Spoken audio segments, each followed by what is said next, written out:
Leave encashment ಅನ್ನ ನಾವು ಹೇಗೆ ನಾವು ಈ HRMS2 ತಂತ್ರಾಂಶದ ಮೂಲಕ ಲೀವ್ ಎನ್ಕ್ಯಾಶ್ಮೆಂಟ್ ನಾವು ಹೇಗೆ ಪಡ್ಕೋಬಹುದು ಅನ್ನೋದ್ರ ಬಗ್ಗೆ ಇಲ್ಲಿ ನಾವು ಒಂದು HRMS2 ನಲ್ಲಿ ಹೇಗೆ ನೋಡ್ಕೊಂಡು ಅನ್ನೋದನ್ನ ನೋಡೋಣ. ಮೊದಲನೇದಾಗಿ ಲೀವ್ ಎನ್ಕ್ಯಾಶ್ಮೆಂಟ್ಗೂ ಕೂಡ ನಾವು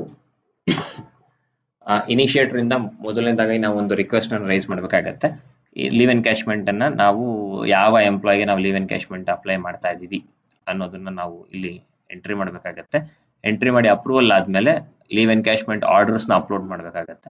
ಲೀವ್ ಎನ್ಕ್ಯಾಶ್ಮೆಂಟ್ ಆರ್ಡರ್ ಡೀಟೇಲ್ಸ್ ನೆಲ್ಲ ಹಾಕಿದ ಮೇಲೆ ಮತ್ತೆ ಲೀವ್ ಎನ್ಕ್ಯಾಶ್ಮೆಂಟ್ ಗೆ ಒಂದು ಬಿಲ್ ಜನರೇಟ್ ಆಗುತ್ತೆ.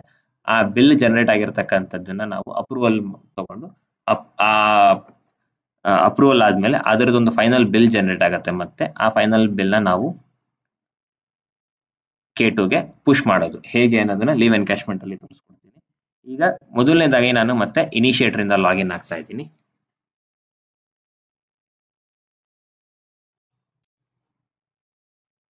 ಇನಿಷಿಯೇಟರ್ KGID ಎಂಟ್ರಿ ಮಾಡಿ ಪಾಸ್ವರ್ಡ್ ಎಂಟ್ರಿ ಮಾಡ್ತಾ ಇದ್ದೀನಿ.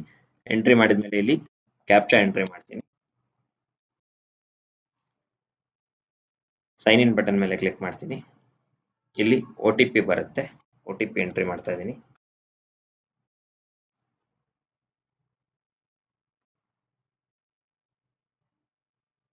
OTP ಎಂಟ್ರಿ ಮಾಡಿ ವೆರಿಫೈ ಕ್ಲಿಕ್ ಮಾಡಿದಾಗ ಇಲ್ಲಿ ನಾವು ಯಾವ್ಯಾವ ಮಾಡ್ಯೂಲ್ಸ್ ಇಲ್ಲಿ ನಾವು ಸರ್ವಿಸಸ್ ಪೇಜ್ ನಲ್ಲಿ ಮಾಡ್ಯೂಲ್ಸ್ ನ ನೋಡಬಹುದು. ಇಲ್ಲಿ ಲೀವ್ ಮ್ಯಾನೇಜ್ಮೆಂಟ್ ಅಂತ ಇದೆ. ಈ ಲೀವ್ ಮ್ಯಾನೇಜ್ಮೆಂಟ್ ಮೇಲೆ ಕ್ಲಿಕ್ ಮಾಡಿದಾಗ ನಮಗೆ ಒಂದು ಇನ್ಬಾಕ್ಸ್ ಪೇಜ್ ಓಪನ್ ಆಗುತ್ತೆ. ಈ ಇನ್ಬಾಕ್ಸ್ ಪೇಜ್ ಓಪನ್ ಆದಾಗ ಇಲ್ಲಿ ಮತ್ತೆ ಇಲ್ಲಿ ಲೆಫ್ಟ್ ಸೈಡ್ ಅಲ್ಲಿ ಮೆನು ಇದೆ. ಈ ಮೆನು ಮೇಲೆ ಕ್ಲಿಕ್ ಮಾಡಿ ಲೀವ್ ಮ್ಯಾನೇಜ್ಮೆಂಟ್ ಮೇಲೆ ಕ್ಲಿಕ್ ಮಾಡಿ ಇಲ್ಲಿ ಲೀವ್ ಎನ್ಕ್ಯಾಶ್ಮೆಂಟ್ ರಿಕ್ವೆಸ್ಟ್ ಅಂತ ಇದೆ. ಈ ಲೀವ್ ಎನ್ಕ್ಯಾಶ್ಮೆಂಟ್ ರಿಕ್ವೆಸ್ಟ್ ಮೇಲೆ ಕ್ಲಿಕ್ ಮಾಡಿದಾಗ ನಮಗೆ ಒಂದು ಲೀವ್ ಎನ್ಕ್ಯಾಶ್ಮೆಂಟ್ ಲಿಸ್ಟ್ ಅಂತ ಒಂದು ಪೇಜ್ ಓಪನ್ ಆಗುತ್ತೆ. ಇಲ್ಲಿ ನಮ್ಗೆ ಇಲ್ಲಿ ಸರ್ಚ್ ಎಂಪ್ಲಾಯಿ ಅಂತ ಒಂದು ಟ್ಯಾಬ್ ಇದೆ. ಈ ಸರ್ಚ್ ಎಂಪ್ಲಾಯಿ ಮೇಲೆ ಕ್ಲಿಕ್ ಮಾಡಿ ಇಲ್ಲಿ ನಮಗೆ ಸರ್ಚ್ ಎಂಪ್ಲಾಯಿ ಬಟನ್ ಮೇಲೆ ಕ್ಲಿಕ್ ಮಾಡಿದಾಗ ನಮ್ಮ ಎಲ್ಲ ಆಫೀಸ್ ಇಲ್ಲಿ ಇರ್ತಕ್ಕಂಥ ಎಲ್ಲ ಎಂಪ್ಲಾಯೀಸ್ ಇಲ್ಲಿ ಡಿಸ್ಪ್ಲೇ ಆಗ್ತಾರೆ. ಓಕೆ, ನಮ್ಗೆ ಒಂದ್ ವೇಳೆ KGID ಗೊತ್ತಿದೆ ಅಂತಂದಾಗ KGID ನಂಬರ್ ಎಂಟ್ರಿ ಮಾಡಿ ಸರ್ಚ್ ಎಂಪ್ಲಾಯಿ ಕ್ಲಿಕ್ ಮಾಡ್ಬೋದು. ಇಲ್ಲಿ ನಾವು ಏನೇನು ಮಾಹಿತಿ ನೋಡಬಹುದು ಅಂತಂದ್ರೆ KGID, employee name, office level, office name, ಅವರ ಕೇಡರ್ ಮತ್ತೆ ಪೋಸ್ಟ್, ಮತ್ತೆ ಅವರಿಗೆ ಎಷ್ಟು ಬ್ಯಾಲೆನ್ಸ್ ಇದೆ, ಅರ್ನ್ಡ್ ಲೀವ್ ಬ್ಯಾಲೆನ್ಸ್ ಎಷ್ಟಿದೆ ಅನ್ನೋದನ್ನು ಕೂಡ ನೋಡಬಹುದು. ಈಗ ನಾವು ಇಲ್ಲಿ ಯಾವ್ದಾದ್ರು ಒಂದು ಎಂಪ್ಲಾಯಿನ ಸೆಲೆಕ್ಟ್ ಮಾಡ್ಕೊಂಡು ಹೇಗೆ ಇವರಿಗೆ ನಾವು ಲೀವ್ ಎನ್ಕ್ಯಾಶ್ಮೆಂಟ್ ಅನ್ನ ಹೇಗೆ ಡ್ರಾ ಮಾಡೋದನ್ನ ಅನ್ನೋದನ್ನ ನೋಡೋಣ. ಇಲ್ಲಿ ನಮಗೆ ಕೆಳಗಡೆ ನಿಮ್ಗೆ ಇಲ್ಲಿ ಎಷ್ಟು ರೆಕಾರ್ಡ್ಸ್ ನ ತೋರಿಸ್ಕೋಬೇಕು ಅನ್ನೋದನ್ನ ಕೂಡ ನಾನು ಇಲ್ಲಿ ಸೆಲೆಕ್ಟ್ ಮಾಡ್ಕೋಬಹುದು. ನಾನು ಇಲ್ಲಿ 100 ಸೆಲೆಕ್ಟ್ ಮಾಡಿದ ಕಾರಣ ಇಲ್ಲಿ ಒಟ್ಟಿಗೆ 100 ಜನ ಎಂಪ್ಲಾಯೀಸ್ ಲಿಸ್ಟ್ ಅನ್ನ ಇಲ್ಲಿ ಸೆಲೆಕ್ಟ್ ಮಾಡಿದ ತಕ್ಷಣ ಇಲ್ಲಿ are you sure you want to add employee to this transaction ಅಂತ ಬರುತ್ತೆ. ಓಕೆ ಅಂತ ಕ್ಲಿಕ್ ಮಾಡಿ ಪ್ರೊಸೆಸ್ಡ್ ಅಂತ. ಅಂದ್ರೆ ಒಂದು ವೇಳೆ ಈಗ ಸಿಸ್ಟಮ್ ಒಂದು ವ್ಯಾಲಿಡೇಷನ್ ಇಟ್ಟಿದ್ದಾರೆ. ಸಿಸ್ಟಮ್ ನಲ್ಲಿ ವ್ಯಾಲಿಡೇಷನ್ ಏನಂತಂದ್ರೆ ಒಂದು ಲೀವ್ ಎನ್ಕ್ಯಾಶ್ಮೆಂಟ್ ರಿಕ್ವೆಸ್ಟ್ ಅನ್ನ ಒಂದು ಎಂಪ್ಲಾಯಿ ಒಂದು ವರ್ಷಕ್ಕೆ ಒಂದು ಬ್ಲಾಕ್ ಪೀರಿಯಡ್ಗೆ ಒಂದೇ ಸಲಿಗೆ ಅಪ್ಲೈ ಮಾಡ್ಲಿಕ್ಕೆ ಅವಕಾಶ ಇರೋದ್ರಿಂದ ಅದರಿಂದ ಸಿಸ್ಟಮ್ ಈಗಾಗಲೇ ನೀವು ಯಾರಿಗಾದ್ರೂ ಒಂದ್ ವೇಳೆ ಅಪ್ಲೈ ಮಾಡಿದ್ರೆ ಸಿಸ್ಟಮ್ ಮತ್ತೆ ಅವ್ರಿಗೆ ಅಪ್ಲೈ ಮಾಡ್ಲಿಕ್ಕೆ ಬಿಡೋದಿಲ್ಲ. ನಾವೀಗ ಮತ್ತೊಂದು ಎಂಪ್ಲಾಯ್ ಚೆಕ್ ಮಾಡ್ಕೊಂಡು ಓಕೆ ಕ್ಲಿಕ್ ಮಾಡಿದಾಗ ಇಲ್ಲಿ ಫೈನಲ್ ಎಂಪ್ಲಾಯ್ ಲಿಸ್ಟ್ ನಲ್ಲಿ ಅವರು ಇಲ್ಲಿ ಕಾಣಿಸ್ತಾರೆ. ನೀವು ಇಲ್ಲಿ ಅಬ್ಸರ್ವ್ ಮಾಡಬಹುದು ಅವ್ರ KGID, employee name, office level, cadre, post ಮತ್ತೆ ಅವರ ಎಷ್ಟು ಬ್ಯಾಲೆನ್ಸ್ ಇದೆ ಅರ್ನ್ಡ್ ಲೀವ್ ಬ್ಯಾಲೆನ್ಸ್ ಕೂಡ ಚೆಕ್ ಮಾಡಬಹುದು.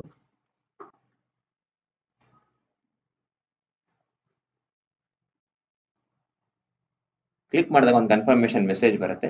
ಎಸ್ ಅಂತ ಕ್ಲಿಕ್ ಮಾಡಿ.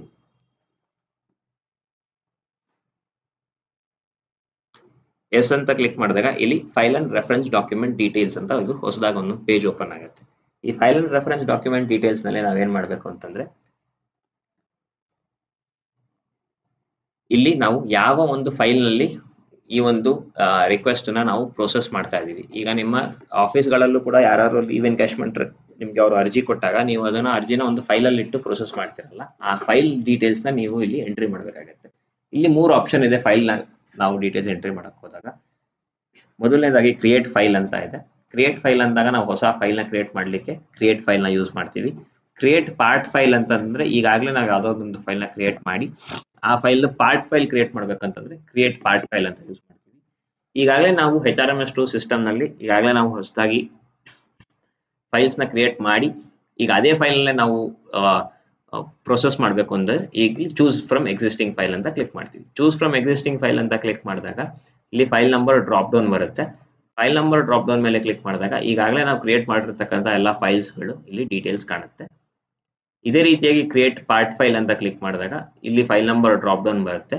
ಯಾವ ಫೈಲ್ಗೆ ನಾವು ಪಾರ್ಟ್ ಫೈಲ್ ಕ್ರಿಯೇಟ್ ಮಾಡಬೇಕು ಅಂತ ಫೈಲ್ ನಂಬರ್ ಸೆಲೆಕ್ಟ್ ಮಾಡಿಕೊಂಡು ಪಾರ್ಟ್ ಫೈಲ್ ನಂಬರ್ ಮತ್ತೆ ಕಂಪ್ಯೂಟರ್ ನಂಬರ್ ಇದೆ, ಕಂಪ್ಯೂಟರ್ ನಂಬರ್ ಕ್ಲಿಕ್ ಮಾಡಿ ಸೇವ್ ಕ್ಲಿಕ್ ಮಾಡ್ಬೋದು.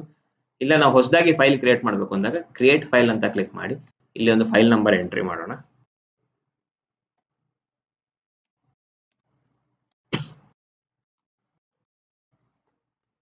ಫೈಲ್ ಕ್ರಿಯೇಟೆಡ್ ಡೇಟಾ ಸಿಸ್ಟಮ್ ಮೇಲೆ ತಗೊಳುತ್ತೆ.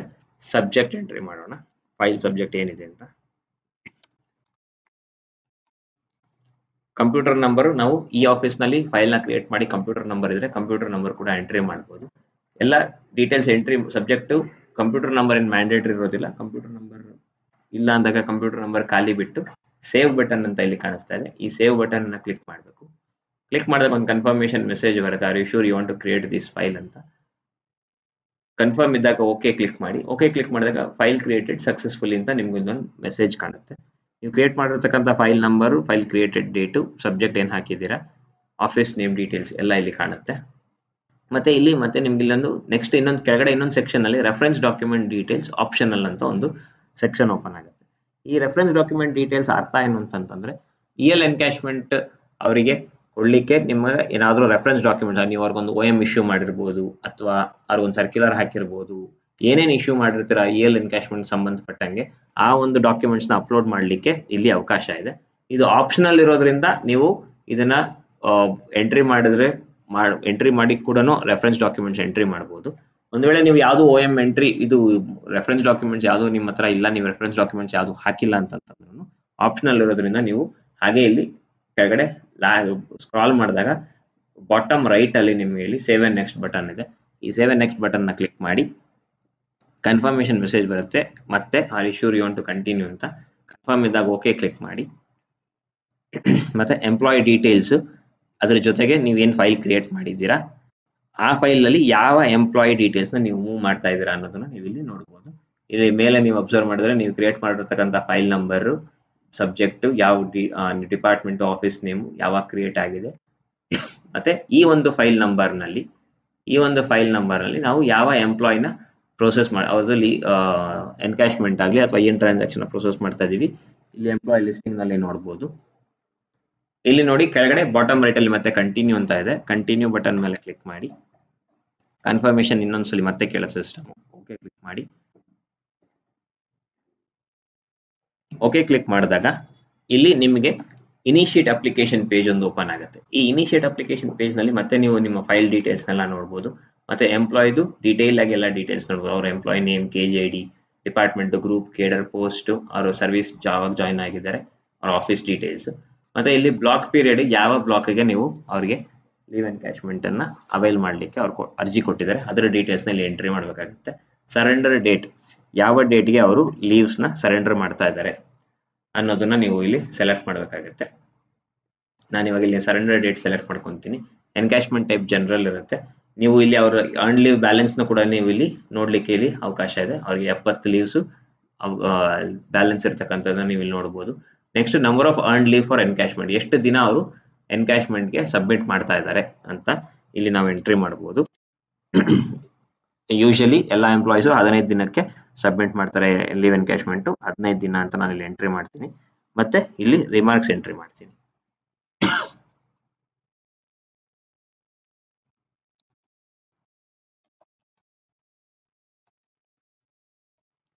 ರಿಮಾರ್ಕ್ಸ್ ಎಂಟ್ರಿ ಮಾಡಿ ಇಲ್ಲಿ ಕೆಳಗಡೆ ಸೇವ್ ಅಂಡ್ ನೆಕ್ಸ್ಟ್ ಬಟನ್ ಅಂತ ಇದೆ. ಈ ಸೇವ್ ಅಂಡ್ ನೆಕ್ಸ್ಟ್ ಬಟನ್ ನ ಕ್ಲಿಕ್ ಮಾಡಿ ಒಂದು ಕನ್ಫರ್ಮೇಶನ್ ಮೆಸೇಜ್ ಬರುತ್ತೆ.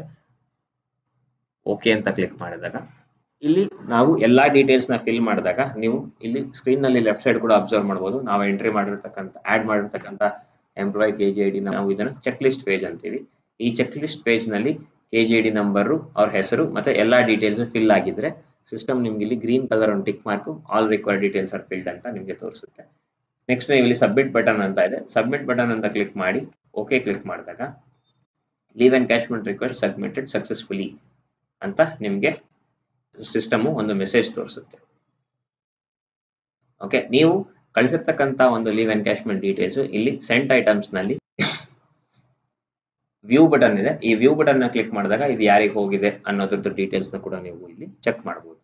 ಈಗ ಇನಿಷಿಯೇಟರ್ ಇಂದ ಏನು ಲೀವ್ ಎನ್ಕ್ಯಾಶ್ಮೆಂಟ್ ರಿಕ್ವೆಸ್ಟ್ ಅನ್ನ ಅರ್ಜಿ ಬಂದಿತ್ತು, ಅವರು ಇನಿಷಿಯೇಟರ್ ಸಿಸ್ಟಮ್ ಗೆ ಲಾಗಿನ್ ಆಗಿ ಲೀವ್ ಮ್ಯಾನೇಜ್ಮೆಂಟ್ ಅಂತ ಮಾಡ್ಯೂಲ್ ನ ಸೆಲೆಕ್ಟ್ ಮಾಡಿಕೊಂಡು ಅಲ್ಲಿ ಅವ್ರ ಎಂಪ್ಲಾಯಿನ ಆಡ್ ಮಾಡಿ ಲಿಸ್ಟ್ ಗೆ ಯಾರು ಲೀವ್ ಎನ್ಕ್ಯಾಶ್ಮೆಂಟ್ ಗೆ ರಿಕ್ವೆಸ್ಟ್ ಅರ್ಜಿ ಕೊಟ್ಟಿದ್ದಾರೆ ಆ ಎಂಪ್ಲಾಯಿನ ಅಪ್ಲಿಕೇಶನ್ ಗೆ ಆಡ್ ಮಾಡಿ ಅವರ ಲೀವ್ ಎನ್ಕ್ಯಾಶ್ಮೆಂಟ್ ಡೀಟೇಲ್ಸ್ ಯಾವ ಬ್ಲಾಕ್ ಪೀರಿಯಡ್ ಗೆ ಮತ್ತೆ ಯಾವ ತಿಂಗಳು ಸರೆಂಡರ್ ಡೇಟ್ ಏನಿದೆ ಮತ್ತೆ ಎಷ್ಟು ದಿನಕ್ಕೆ ಅವರು ಲೀವ್ ಎನ್ಕ್ಯಾಶ್ಮೆಂಟ್ ರಿಕ್ವೆಸ್ಟ್ ನ ಸಬ್ಮಿಟ್ ಮಾಡ್ತಾ ಇದ್ದಾರೆ, ಈಗ ಇಷ್ಟು ಮಾಹಿತಿನ ಎಂಟ್ರಿ ಮಾಡಿ ನಾವು ಈಗ ಸಬ್ಮಿಟ್ ಮಾಡಿದೀವಿ. ಈ ಸಬ್ಮಿಟ್ ಮಾಡಿರ್ತಕ್ಕಂಥ ಡೀಟೇಲ್ಸ್ ಈಗ ವೆರಿಫೈರ್ಗೆ ಹೋಗಿದೆ. ಈಗ ಮತ್ತೆ ನಾನು ವೆರಿಫೈರ್ ಇಂದ ಲಾಗಿನ್ ಆಗ್ತೀನಿ.